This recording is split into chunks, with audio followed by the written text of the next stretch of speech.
তুর্কি কাবাবে গিয়েছিলাম লাস্ট ফ্রাইডেতে। অনেকক্ষণ বসে থাকার পর দেন আমরা সিট পেয়েছিলাম। সো আমি একা একা বসে এখানে বোরিং ফিল করছি। এই যে আমার বিজি হাজব্যান্ড, সে ফোনে ব্যস্ত, সাথে আমার ছেলেও, সে খুবই ব্যস্ত ওনারা।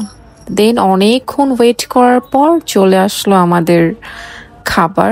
আমরা নিয়েছিলাম গার্লিক নান, চিকেন টিক্কা, আর এটা ছিল বিফ ক্রিমি, আমি ভুলে গেছি আমি এক্স্যাক্টলি নামটা, ক্রিমি বিফ ছিল মেবি। দেন আমাদের খাওয়া স্টার্ট। চিকেনটা অনেক বেশি মজা, অ্যাকচুয়ালি ওদের চিকেন অনেক বেশি মজা দেখে ওদের দোকানে এত বেশি ভিড় থাকে। ভিতরে অনেক সফট ছিল অ্যান্ড বাটার নানটা, সরি গার্লিক নানটা অনেক বেশি মজার ছিল। এই তো আমরা খাওয়া দাওয়া শেষ করে নিচ্ছি অ্যান্ড দেন চলে গেলাম ফিশ শপে। ফিশ শপে যাওয়ার একটা রিজন হলো সাফওয়ান অনেক বেশি কান্না করতেছিল যে আমাকে ফিশ কিনে দাও। আমি না করতেছিলাম কারণ এর আগে যখন ওকে ফিশ কিনে দেই ফিশগুলি মারা যায়, তো আমার ভালো লাগে না, মানে একটা জিনিস আনবো সেটা মারা যায়, অনেক খারাপ লাগে।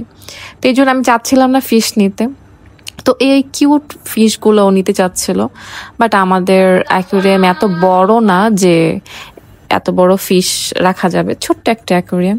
তাই আমি বললাম ছোট ছোট ফিশ নিয়ে নাও। তো ফাইনালি আমরা এই ছোট গোল্ডি ফিশগুলি নিয়ে আসি। কিউট না, দেখতেই অনেক ভালো লাগতেছে।